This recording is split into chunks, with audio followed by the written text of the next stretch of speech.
Olha, em Mateus 16, verso 24 e 25, vocês podem ficar sentados mesmo. Podemos fazer uma oração antes de ler a palavra?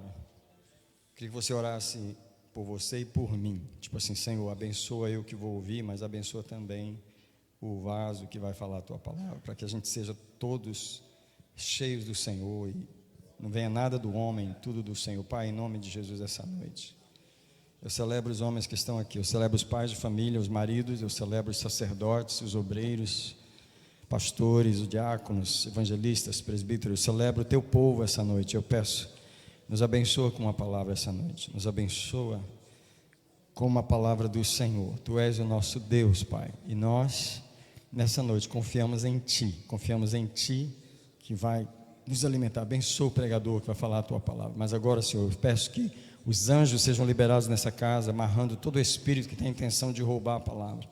Seja amarrado pelo Senhor, seja proibido. Eu declaro o domínio de Jesus nesta reunião e eu proclamo que a palavra não voltará vazia, ela fará o que lhe apraz, e o Senhor falará conosco essa noite, em nome de Jesus. Sentados mesmo, a gente vai ler versículo Mateus 16, verso 24 e 25. Então disse Jesus aos seus discípulos: se alguém quer vir após mim, negue-se a si mesmo, tome a sua cruz e siga-me. Porque o problema está aqui, ó.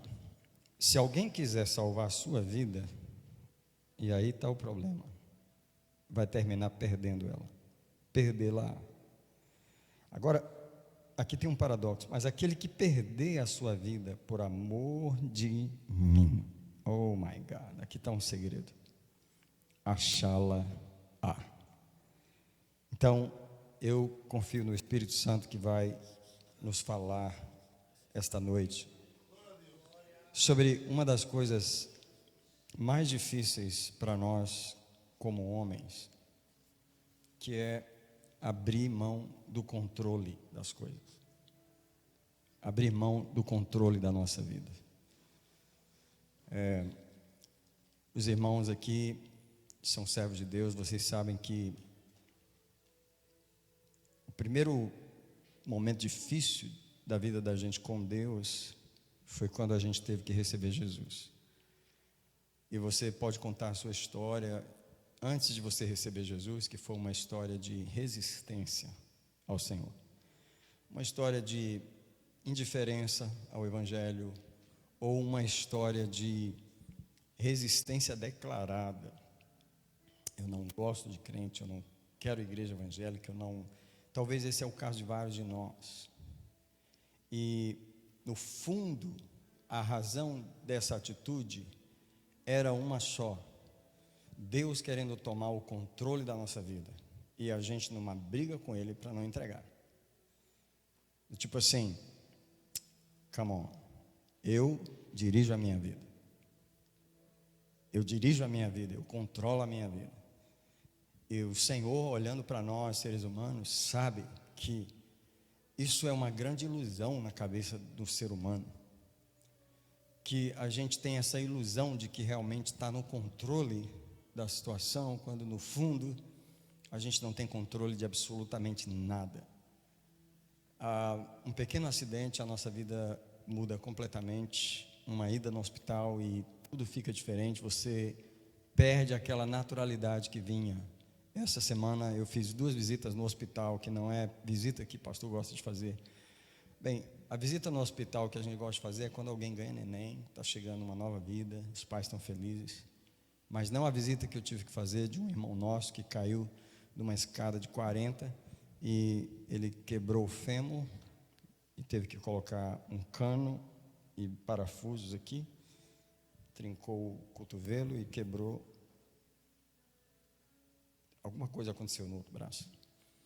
E a gente estava ali no hospital e ele passou cirurgia, porque em um minuto, a escada foi para um lado e ele foi para o outro.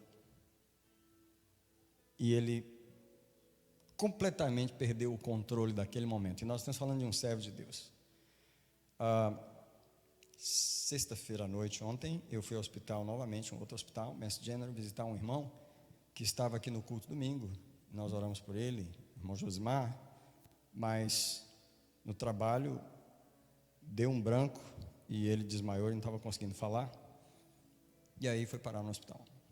E assim, Deus tenta revelar ao homem, falar ao homem tantas vezes que ele não tem o controle das coisas, mas nós temos essa ilusão de que nós estamos em algum tipo de controle em nossa vida. E aí a mensagem de Jesus, ela é paradoxal, mas tão interessante, que é: disse Jesus a seus discípulos, se alguém quer vir após mim. E aqui Jesus está dizendo assim, bem, vocês ouviram o Evangelho e sabem que é uma coisa boa, e muitos de vocês querem me seguir, e vocês estão vindo após mim, mas deixa eu falar primeiro, que não é tão fácil assim, como você está pensando. Eu queria abrir aqui um pequeno momento para a gente pensar, quando a gente está evangelizando alguém, e todos nós gostamos de evangelizar um colega de trabalho, um parente, a gente precisa ter um pouco mais de calma, embora firmeza, em proclamar o Evangelho, mas a gente tem que ter calma às vezes com as palavras que a gente usa, porque evangelizar é dizer para uma pessoa: abre mão, brother, solta o cabo da nau, joga os remos para o lado, deixa Jesus pegar esse barco, deixa Ele tomar o controle da sua mão, deixa Ele entrar na sua família, deixa Ele realmente ser o teu Senhor, Ele vai dirigir, Ele vai tomar o volante da sua vida. Essa é uma mensagem muito brutal. Essa é uma mensagem muito brutal, porque nenhum ser humano está pronto para abrir mão do controle assim. Nós gostamos de controlar as coisas, nós dizemos que não, mas a gente gosta de ter tudo certinho e manter tudo em perspectiva. Pelo menos você quer garantir que nesse verão, nesse inverno, não vai faltar dinheiro, e você quer garantir que a sua família vai passar bem. Anyway, não só do lado financeiro, mas nos outros lados da nossa vida. Então, quando você evangeliza, tenha em mente que você está tentando dizer para a pessoa: larga esse controle, solta a forma que você vem cuidando da sua vida até hoje e entrega nas mãos de Deus. E porque Jesus falou isso: se vocês quiserem me seguir, vocês têm que parar um pouquinho para pensar. E você sabe, algumas pessoas se ofereceram para seguir a Jesus. Interessante isso. Jesus ia pelo caminho e chegou um homem para ele e diz: mestre, seguir-te-ei para onde quer que fores. Só um pequeno detalhe, deixa eu primeiro enterrar meu pai. Em outras palavras, eu até quero te seguir, mas eu quero resolver algumas coisas primeiro. Quem nunca passou por isso? Quem nunca pensou isso? Deixa eu resolver isso primeiro. Deixa eu resolver essa situação para depois eu te seguir. Mesmo querendo vir servir a Deus, a gente quer estar no controle. Não, pode deixar o cigarro que eu vou vencer ele, pode deixar.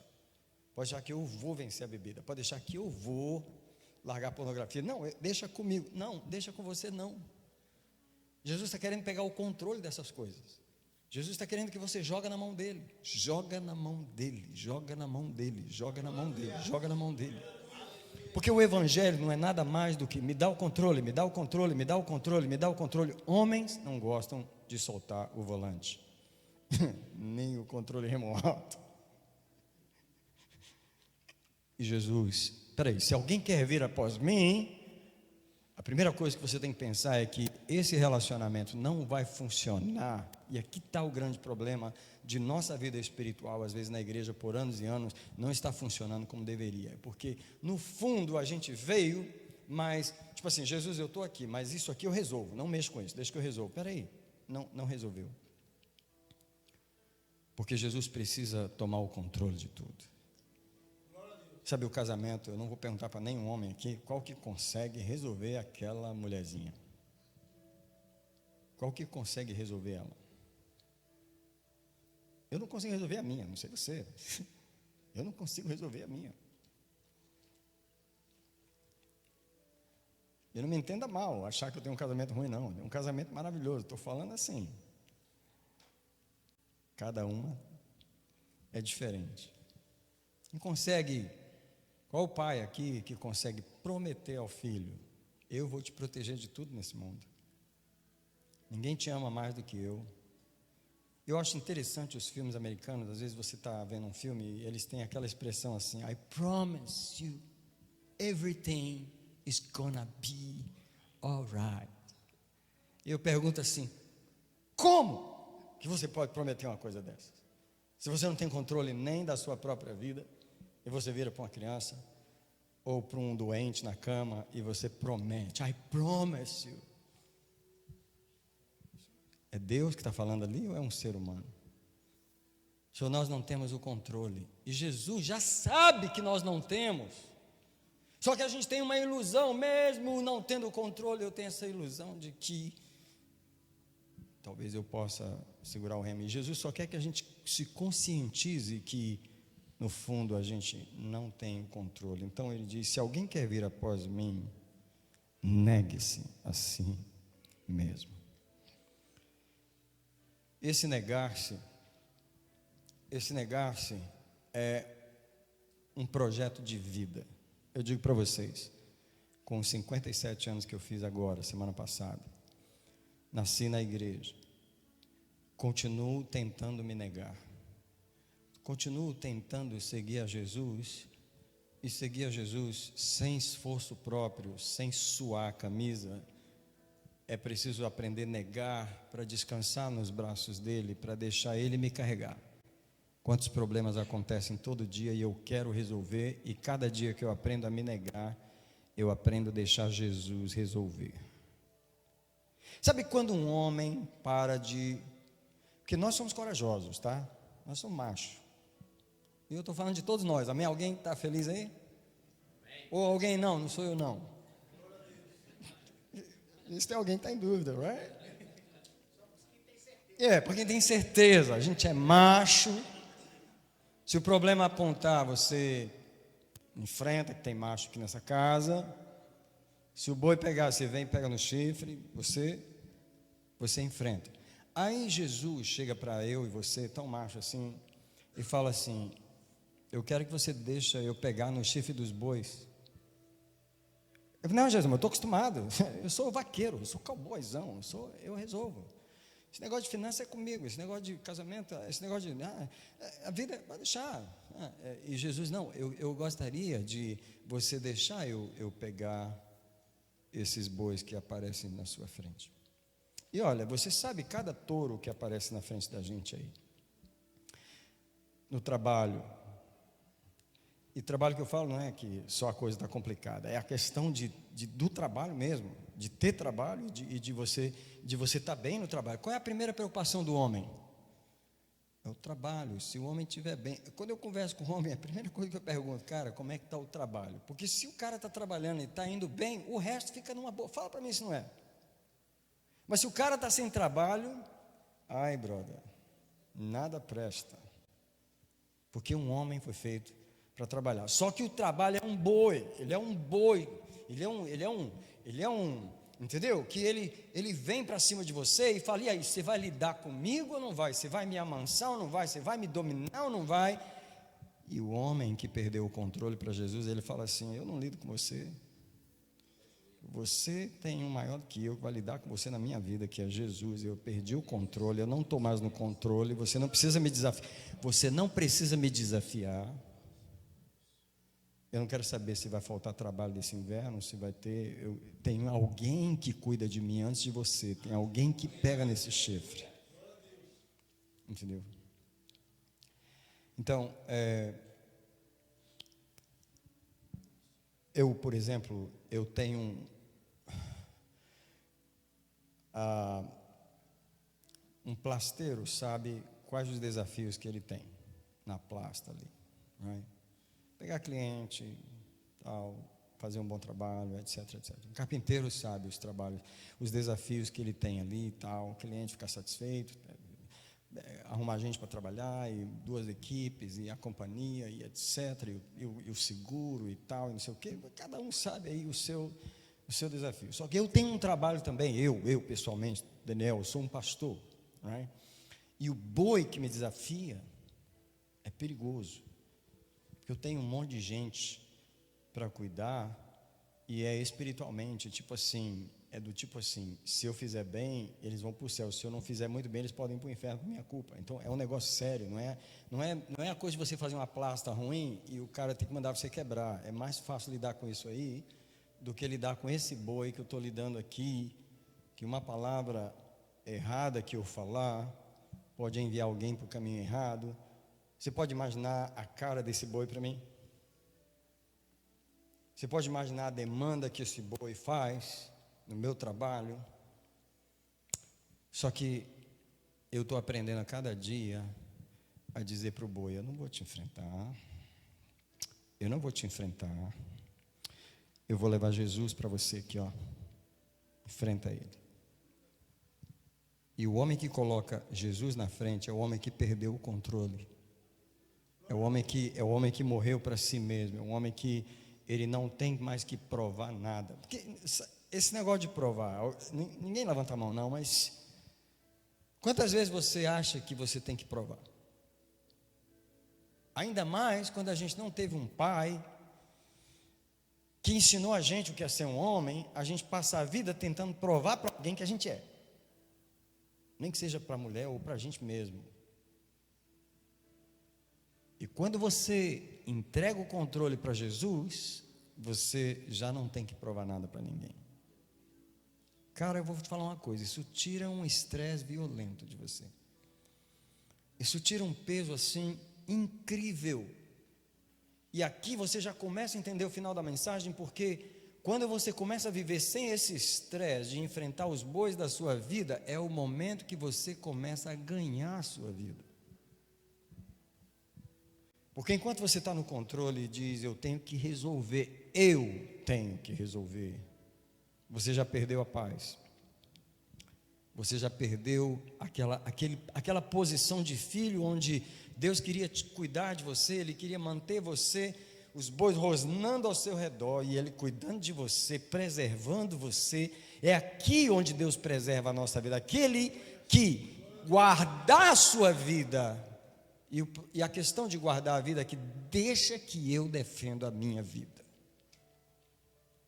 Jesus, pode deixar que eu defenda a minha vida. Eu gosto de cuidar de mim.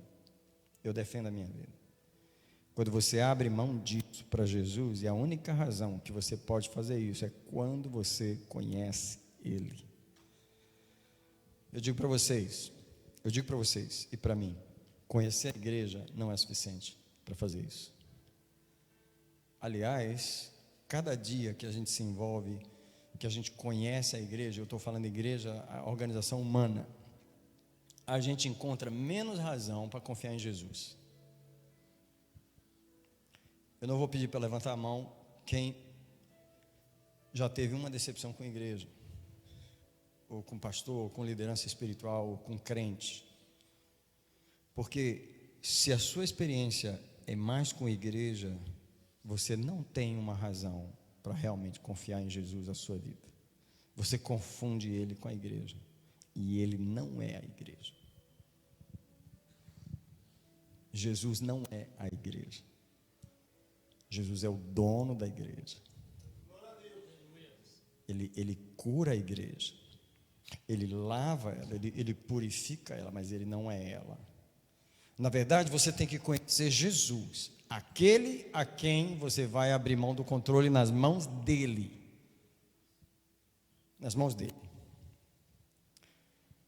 Eu não quero pregar muito essa noite, mas eu queria falar o cerne desse versículo 25. É muito interessante. Quem quiser salvar a sua vida, perdê-la-á. Mas quem perder a sua vida, por amor de mim, achá-la. Quem quiser salvar a sua vida, perdê-la-á. Eu não vou gastar muito tempo, ainda porque é uma palavra muito profunda, se eu fosse entrar para a gente meditar só nisso aqui. Como nós temos uma tendência consciente, inconsciente e natural de preservar a nossa vida. E preservar, que eu falo, é preservar de todas as maneiras possíveis que você possa imaginar. Por exemplo, Por que é que a gente se ofende com alguém quando alguém fala algo ruim da gente? Se você não tivesse medo, se você não tivesse com medo naquele momento de que a sua vida está em perigo e de que algo em você está correndo risco de vida e de não ser respeitado, você não se ofenderia. A única razão que a gente se ofende tão fácil com qualquer ameaça é porque nós temos medo.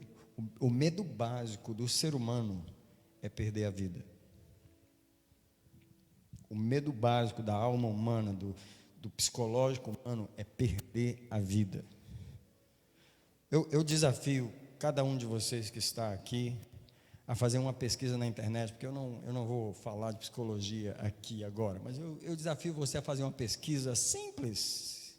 Se você botar no Google mecanismos de defesa, você vai encontrar dezenas de expressões psicológicas que falam de mecanismos que o psicológico humano ele cria.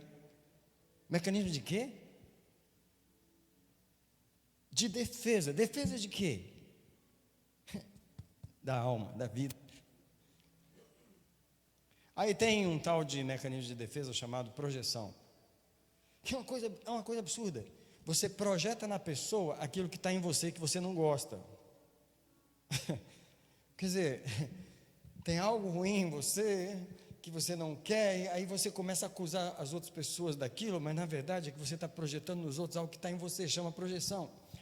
Tem o mecanismo de defesa da negação. Isso é, você nega a realidade, porque a realidade é tão dura para você. Isso é, a realidade está dizendo, você não merece viver, e aí, como está ameaçando a vida, porque se não ameaçasse a vida, não haveria mecanismo de defesa. Como está ameaçando a vida, a alma começa a negar, isso não é verdade, não, isso não existe, não, eu não sou assim, sendo que a pessoa é. Eu desafio você a só botar a lista, é uma lista quase infinita de mecanismos de defesa. Por que a alma humana é tão criativa em criar formas de se defender? Porque o medo básico da alma humana é a extinção. Você tem medo de perder a vida. Quando Jesus falou essas palavras, aquele que quiser salvar a sua vida, ele estava apenas falando do sistema natural de cada ser humano viver. Você já nasce se defendendo, você nasce fazendo tudo o que é possível para preservar a sua vida. Uma criança de 3 anos de idade, tá? Com a boca cheia de farelo, porque ela estava comendo um biscoito escondido, proibido, e a mãe pergunta, cadê, quem pegou o biscoito? Aqui. E ela diz, não sei, com a boca cheia de farelo, não sei, não fui eu. Por que essa atitude? Porque ninguém ensinou ela a fazer isso, porque o ser humano ele já nasce com essa coisa, eu tenho que me defender, eu não confio em ninguém, eu não posso falar a verdade, eu não posso encarar isso, eu não posso enfrentar a realidade, eu não posso viver na luz, porque a luz me assusta, eu tenho que esconder algo, qual o medo básico do ser humano? Autodefesa, autoproteção. Quando você vem para Jesus, quando você vem para receber Jesus e para Ele cuidar de você, Ele fala assim, entrega para mim o medo básico que você tem de morrer, rende a sua alma para mim, todos esses mecanismos de defesa, todas essas coisas loucas que a sua alma naturalmente tem, em que você tem medo de perder a sua vida. Por que um homem é brigão? Não levanta a mão quem conhece um brigão, não levanta a mão. Sabe aquele cara que você não pode olhar para ele, o que foi? Vai encarar? O que é? Por que ele faz isso? Por que ele é assim? Ele sente ameaçado. Alguém ameaçou a vida dele em algum lugar, e algo dentro dele se levanta para defender, e quando ele chega para Jesus, Jesus diz essas palavras para ele, aquele que quiser guardar a sua vida, perdê-la. E o que Jesus está dizendo é uma coisa muito básica. Por mais medo que você tenha da sua autopreservação, só eu posso te preservar. Só eu posso te preservar. Só eu posso te preservar. Mas como nadador, como salva-vidas que vai salvar alguém que está morrendo, e às vezes ele tem que desmaiar a pessoa para poder trazer, senão ele morre também. Jesus tem que desmaiar eu e você.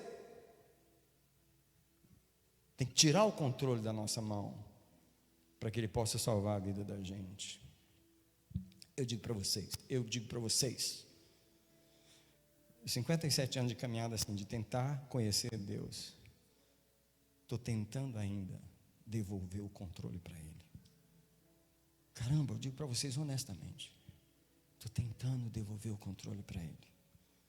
Estou tentando acordar de manhã com todas as absolutas certezas de que a minha vida está sendo cuidada, e de que absolutamente nada pode ameaçar a minha vida, se está na mão dele, nem a morte, nem a vida, nem os anjos, nem os principados, nem os potestades, nem o porvir, nem a morte, nem a vida, nem nada pode me separar do amor de alguém a quem eu rendi o controle, e ele enfrenta os meus inimigos quando eles batem na minha porta.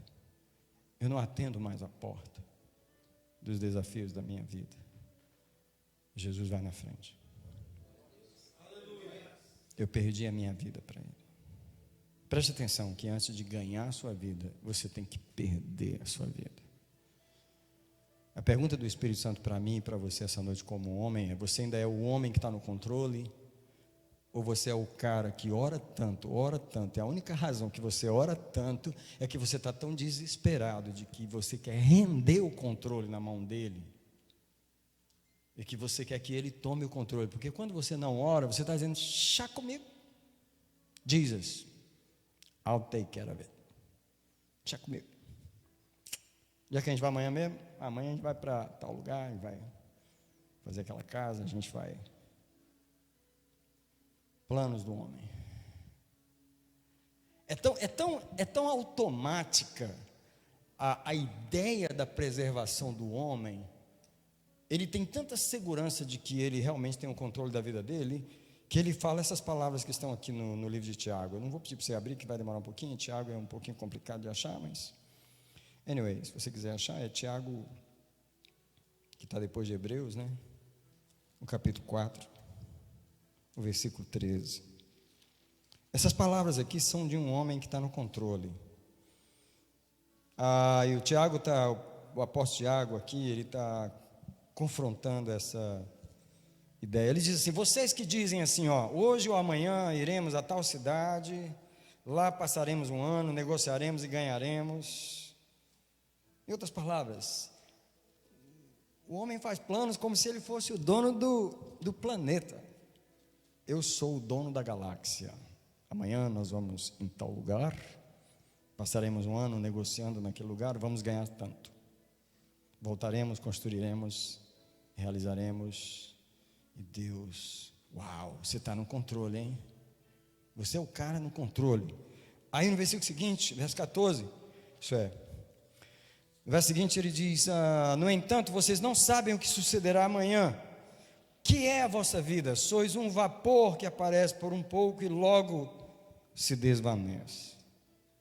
Em outras palavras, por mais bem intencionado que você seja, por mais bom coração que você seja, você não tem o controle de nada.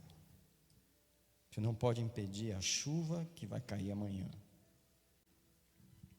Aí no versículo 15 ele diz: em lugar disso, vocês deviam dizer: se o Senhor quiser, viveremos e faremos isto ou aquilo. Na vida do homem que vive, que preserva, que tem uma vida boa, tem alguém na frente. Nas finanças dele, no trabalho dele, no casamento dele, na vida dos filhos dele, no casamento dele com a mulher dele. Ele não faz planos da cabeça dele: vou comprar, vou fazer, vou construir. Ele pergunta para Deus.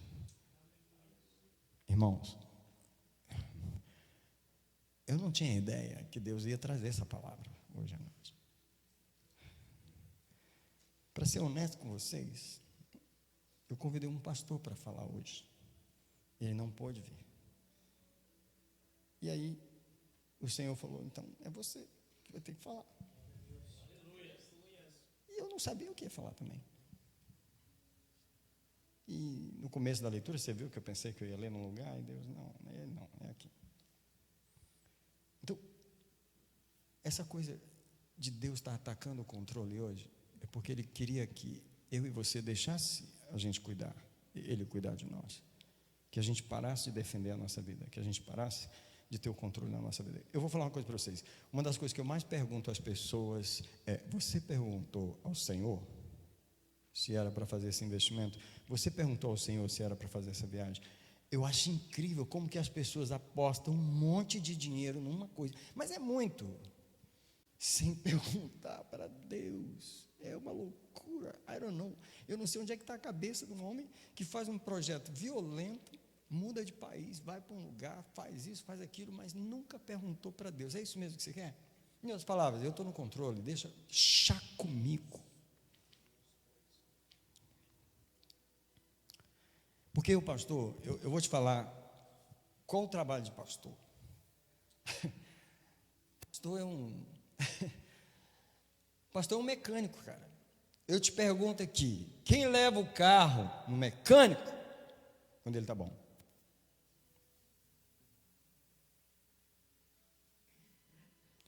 Eu trouxe aqui só para você ver como que meu carro é bom. Checa aí para você ver. Checa aí, checa as rodas para você ver. Checa o motorzão para você ver quanto que ele vai. Olha aí, só para te provar para você o tanto que ele é bom. Cara, pastor não é aquela pessoa que as pessoas vêm a ele só para mostrar assim: olha como as coisas na minha vida estão perfeitas. Olha como... Não, quando eles vêm para mim, brother, é melhor eu abrir a vitrine ali, pegar os esparadrapos que eu tenho, pegar o bisturi, pegar a cura, pegar o óleo, pegar o gesso, porque só vai vir quebradura, só vai vir desastre. Quando eu sento na cadeira, eu sento para ouvir histórias de dor, eu sento para ouvir histórias de perda, eu sento para ouvir histórias de projetos que não deram certo. E a minha primeira pergunta para as pessoas é: você orou? Você falou com Deus antes de entrar nesse casamento, de fazer isso, de comprar isso? Você falou com Deus? A resposta sempre é não. Por quê? Porque eu estava no controle. O homem que perdeu o controle, ele já não faz nada sem perguntar. Não é que ele não saiba o que fazer, é que ele precisa ter certeza que o que ele está querendo fazer, Deus está querendo fazer. E Davi era essa pessoa. Eu gosto sempre de mencionar Davi. Davi era o cara que, por mais que Deus deu Israel na mão dele, deu o reino na mão dele, ele não estava no controle. Aqui é uma coisa, um paradoxo. Como é que Deus te põe numa cadeira para reinar e você não reina? Ei, aqui é um paradoxo. Eu quero te perguntar: como é que Deus te põe numa cadeira para você reinar e você deixa Deus reinar? A primeira guerra de Davi foi quando ele subiu ao trono. E 1 Samuel fala assim, que quando Davi subiu ao trono, os filisteus se ajuntaram contra ele. É? Subiu ao trono? O Davizinho, famosinho lá, o cara que Davi matava milhares, mas ele os seus 10 milhares, cadê o Davi? Vamos pegar ele agora, vamos pegar esse cara agora. Primeiro boi. Aliás, não foi o primeiro boi na vida de Davi, não. Você sabe qual é o primeiro boi na vida de Davi, você lembra? 6 metros de altura. Quem derrubou? O Senhor dos Exércitos. Ele falou: eu vou a ti em nome do Senhor dos Exércitos. Davi era aquele jovem, aquele cara que cresceu sem o controle das coisas.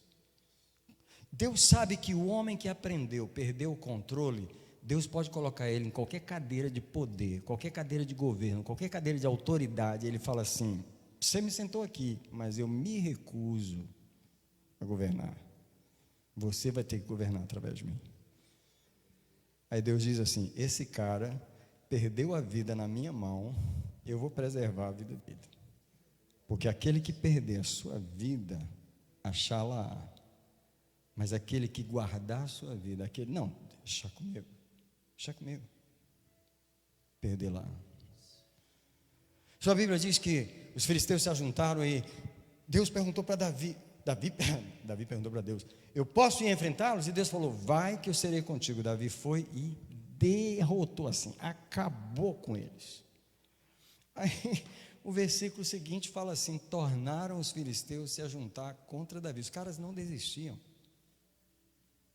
E aí Davi poderia ter feito igual a maioria de nós: caramba, deixa comigo, Deus está comigo, Ele já me deu a primeira vitória, Ele vai me dar a segunda agora, estou acabando com esses caras agora. Ele não fez isso. E um dos problemas do controle é que a gente é arrogante e que a gente é presunçoso. O que é a presunção? A presunção é quando você presume que, Deus fez daquele jeito, Deus está comigo, isso aconteceu assim, pode deixar comigo, Deus está comigo de novo. Por que você não para e não pergunta de novo? Por que em vez de presumir, você não vai lá e fala: escuta, eu não tenho controle de nada aqui, tem mais uma guerra aí, o que você quer que eu faça? Presta atenção, na hora que Davi perguntou: eu devo ir contra eles? A resposta de Deus foi: não. Você espera e você vai por trás. Quando você ouvir o som, presta atenção, quando você ouvir o som do vento nas folhas dos balsameiros, você entenda que eu saí na sua frente, aí você pode ir. Caramba. Eu te pergunto, como é que um homem desse perde uma guerra? Eu não quero saber se é casamento, se é contrato de novo cliente, se é nova empresa que ele vai abrir, se é projeto no Brasil. Eu não quero saber que projeto, que boi está na frente dele. Apontou o chifre, ele vai perguntar para Deus: que chifre é esse novo que está aí na minha frente? Que boi é esse que está me desafiando aí? O que é isso aí? Quando você quer que Deus preserve a sua vida, você sempre abre mão do controle. Uma vez, 2 vezes, 3 vezes, 50.000 vezes. O tanto de anos que você viver nessa terra, você vive abrindo mão do controle, abrindo mão do controle, abrindo mão do controle. É por isso que você levanta de manhã e ora. A razão de você levantar de manhã e orar é porque você não controlou os dias anteriores, mas você também não quer controlar esse novo dia que acabou de nascer. O homem que não ora, ele está dizendo para Deus assim: você me guardou semana passada, você caminhou comigo, mas hoje deixa comigo. Você vai verificar que é exatamente nesse dia que a casa cai. É nesse dia que tudo dá errado. É nesse dia que você faz a compra que não devia. É nesse dia que você assina o contrato que não devia. É nesse dia que você fala a palavra que não devia. É nesse dia que você faz a guerra do jeito errado. É o dia que você tomou o controle. E tomar o controle não precisa assim: deixa Deus comigo, Deus. Não, basta você não entregar para Ele o controle. Estou no lugar errado. Mateus 16, 25. Mateus 16, 25. Pois quem quiser salvar a sua vida, perdê-la. Agora, quem perder a sua vida por amor de mim. Espera aí, eu queria perguntar para você e para mim: qual é a motivação pela qual Jesus diz que vale a pena a gente perder o controle? É aquela mulher bonitona que a gente quer preservar na vida da gente? Não. Então é uma vida financeira íntegra. É isso? Vale a pena perder o controle por uma vida financeira íntegra? É isso? Não, uma reputação ilibada, o cara não tem nada. É isso? Vamos ser um pouquinho mais espirituais. Qual é a motivação que Jesus diz pela qual vale a pena a gente perder o controle? É para você ter o ministério mais espiritual e ser muito usado por Deus? Então me responde qual é, de acordo com o texto.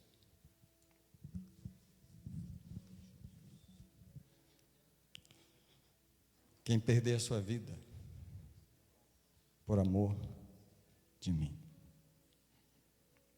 Por amor de mim. Se eu pregar certo hoje, eu não posso chamar você, vem cá ficar na nossa igreja. Porque a nossa igreja, cara, a nossa igreja, brother, é melhor. Eu estou te dando a motivação certa? Se eu pregar para você e disser, não, cara, você tem que ser minha ovelha, porque, tipo assim, eu sou um pastor joia, cara, vem me testar, você vai gostar. Vou te ensinar, vou te treinar e tal. Essa é a motivação que está aí no texto? Ou vamos dizer que eu diga para você, cara, se você entregar sua vida, o controle para Jesus, Ele vai te fazer um cara próspero, rico, feliz no casamento. Posso te dar um monte de texto bíblico para provar isso. É essa a motivação que está aqui? Qual é a motivação que está aqui? Se você perder a sua vida por amor de mim, Axalá. O Senhor queria perguntar para mim e para você essa noite: até que ponto a gente ama Jesus de verdade? Até que ponto a gente ama Jesus para perder o controle? Eu queria fazer mais uma ilustração aqui rápida. De vez em quando a gente se encontra numa situação em que é quase inevitável você bater boca para se defender. Gente, eu vejo isso o tempo todo, né?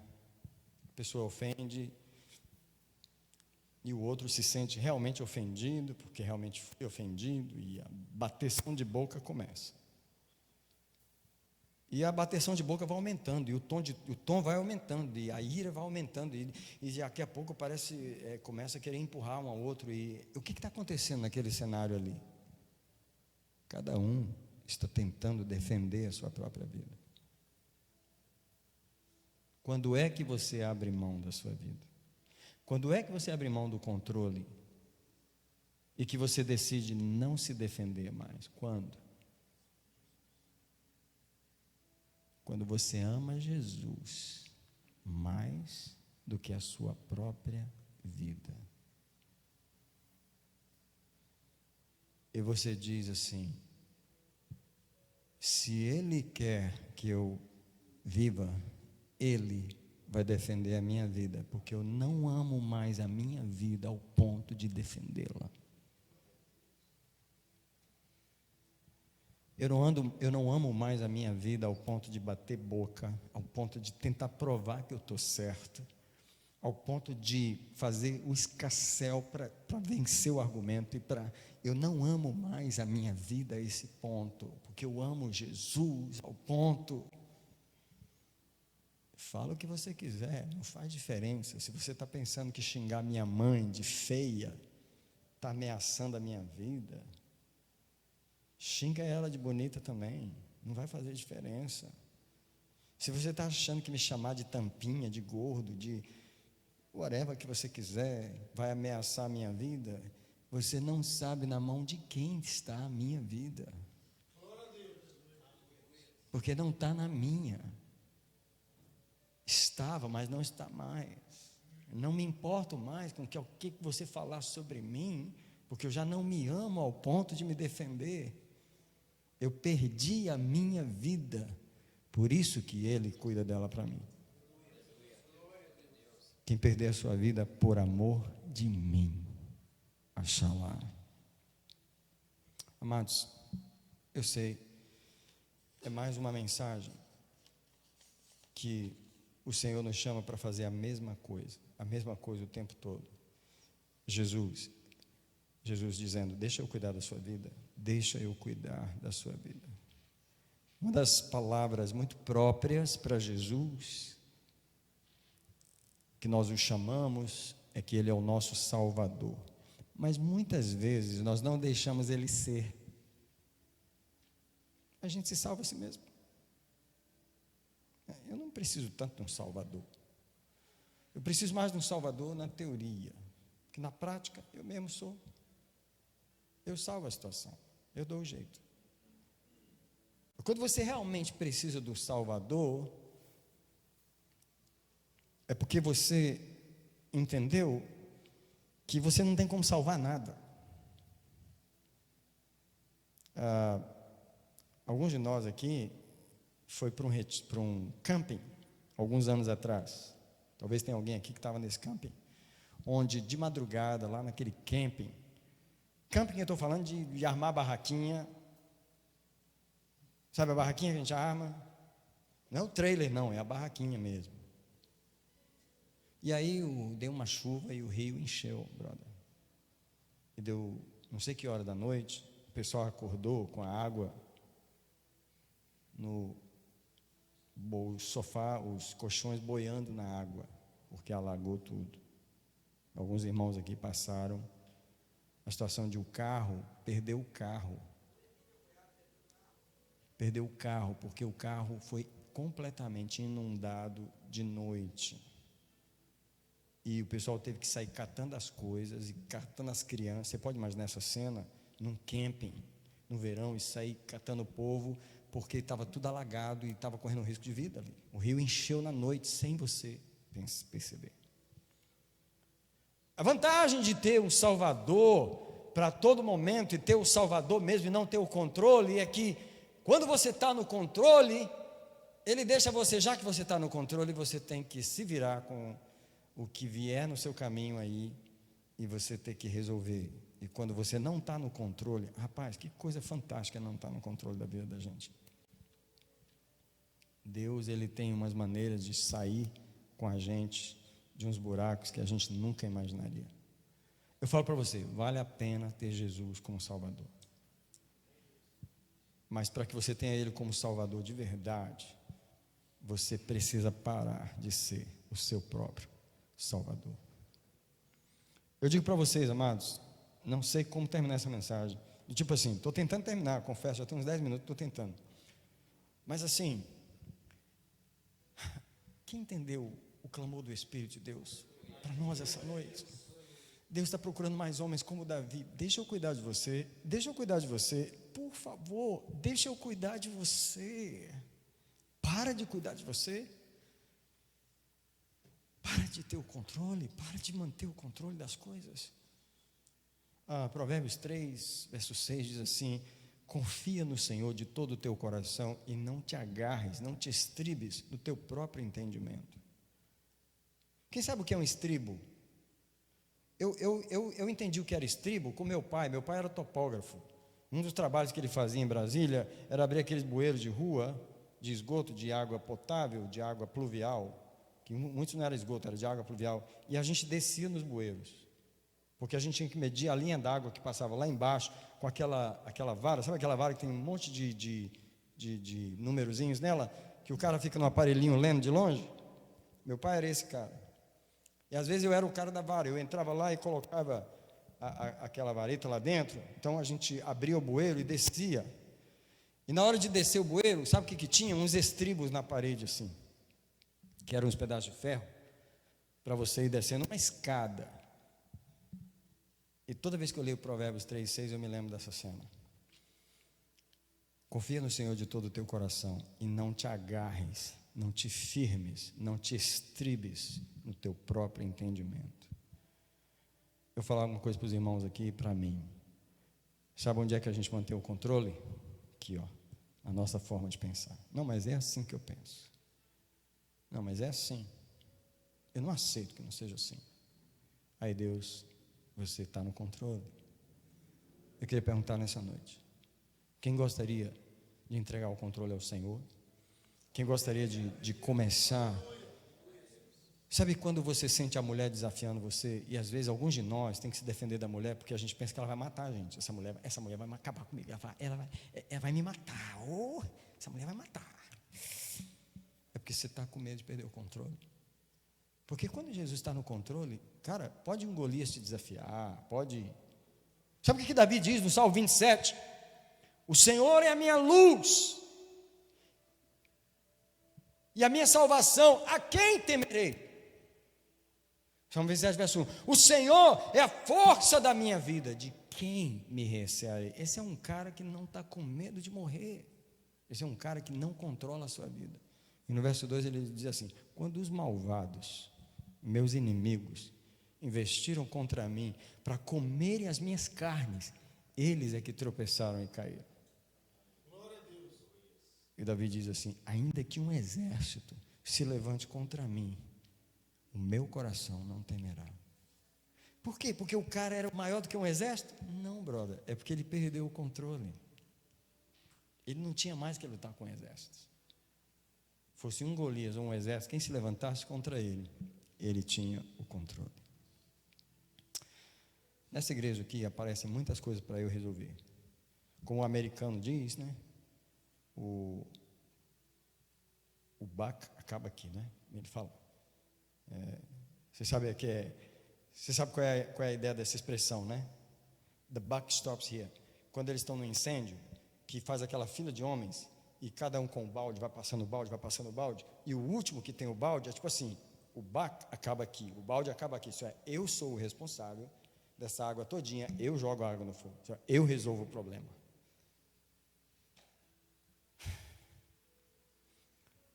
Quando você não é mais essa pessoa que resolve o problema, porque agora tem um que resolve. Então, nessa igreja, eu não resolvo nada.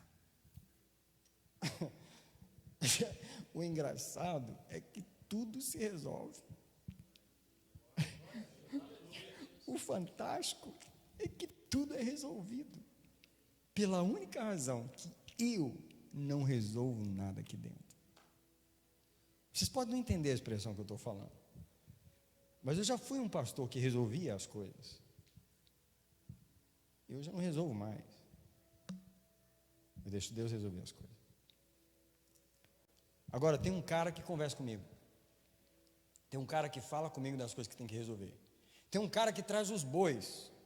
Ele faz a fila dos bois e traz para mim. Mas você não está vendo ali que tem esse boi para resolver? Você não está vendo aqui que tem esse? Você não vai fazer nada não? Você não está vendo aqui que tem isso para resolver? Você não está vendo isso não? Você não está vendo isso não? Aí eu falo para ele assim: todas as coisas vão ser resolvidas a seu tempo. Você sabe com quem eu estou falando, né? Ele mesmo. Porque se há alguém que força você a tomar o controle das coisas, é o diabo.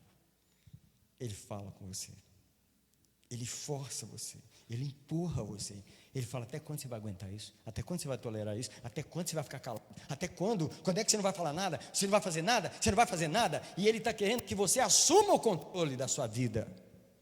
E você diz: eu me recuso a assumir o controle. Tem alguém que vai resolver por mim. Alguém quer entregar algumas coisas ao Senhor essa noite nesse altar?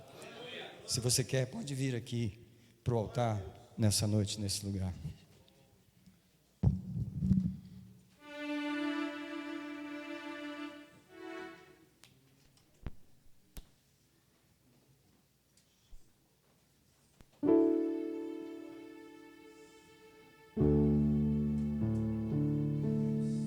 A ti eu vou clamar, pois tudo vem de ti e tudo está em ti. Por ti vou caminhar, tu és a direção e só a me guiar. Tudo pode passar, seu amor jamais me deixará. Sei que há de existir novo amanhã preparado pra mim, preparado pra mim. Como é que eu faço? Eu me rendo aos teus pés, és tudo que eu preciso pra viver. Eu me lanço aos teus braços, onde encontro meu refúgio, Jesus, Jesus.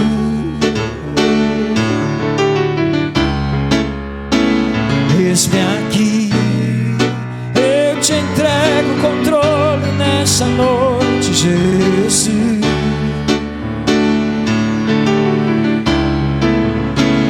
Eis-me aqui.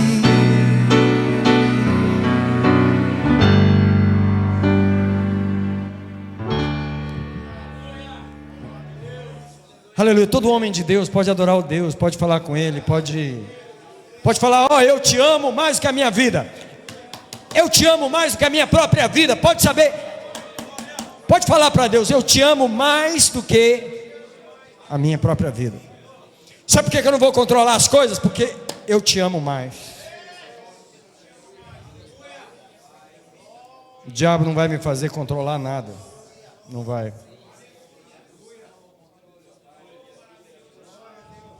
Não vai me fazer controlar nada. Eu te amo mais do que a minha própria vida. Não vou bater boca para me defender, não vou vencer o argumento, não preciso botar ninguém para baixo de mim, não preciso pisar em ninguém, não preciso me defender. Você é o meu Salvador. Eu não sou o meu Salvador, não sou.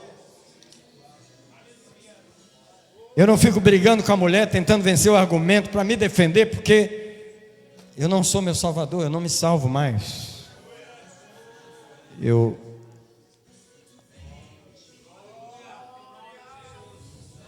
Sabe, esse é um momento de entrega, esse é um momento de dizer para Deus assim: ó, eu te amo, eu te amo, eu te amo, acima de tudo. E sabe o que eu faço? Eu oro, e eu tenho uma vida de oração, porque eu dependo de Ti, eu dependo de Ti. Eu não sou um homem que controla, eu não sou um homem que faz, eu não sou um homem que fala, que defende, eu não sou um homem que vai para a briga e toma as coisas nas mãos, eu não sou um homem que faz os projetos da minha cabeça. Eu tenho um Salvador para me salvar, eu tenho alguém que controla a minha vida. Ele está aqui nessa noite. Hoje é uma noite de descanso, descanso, descanso, descanso. Toda alma que está cansada de controlar, de manter o controle, Jesus está dizendo: descansa nas minhas mãos, descansa nas minhas mãos. Eu me rendo.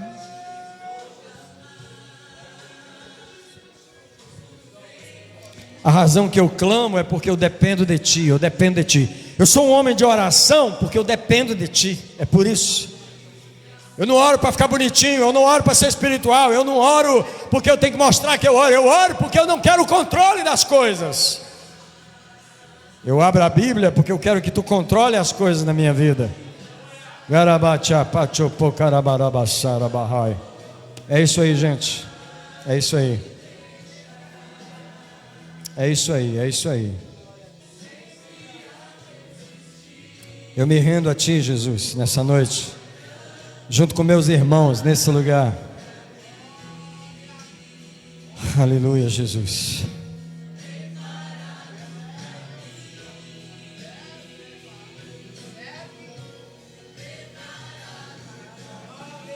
Hoje eu vou me render aos Teus pés.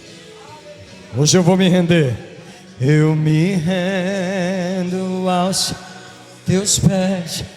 És tudo que eu preciso pra. Eu me lanço aos Teus braços, onde encontro meu refúgio. Eu me rendo aos Teus pés. És tudo que eu preciso pra viver. Eu me lanço aos Teus braços, onde encontro meu refúgio. Jesus, eis-me aqui, para me render, eis-me aqui. Jesus,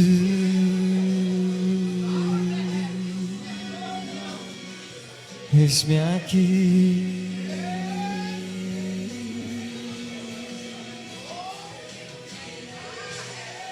Aos Teus pés, és tudo que eu preciso pra viver. eu me lanço aos teus braços, onde encontro meu refúgio, Jesus. Ei, eis-me aqui, ó. És tudo que eu preciso. Eu me lanço aos teus braços, onde encontro meu refúgio, Jesus. Pode derramar diante do Senhor essa noite, nesse lugar. Deus está recebendo a nossa entrega essa noite.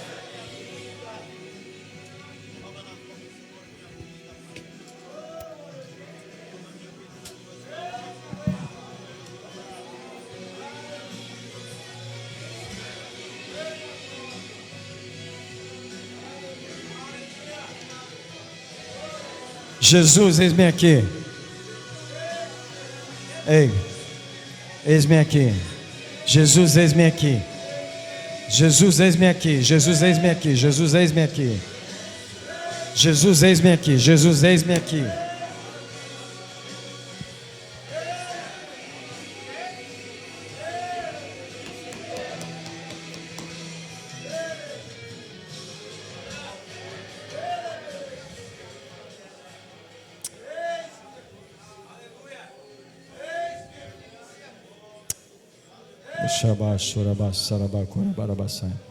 Alguém fala: Senhor, eu te entrego o controle da minha vida.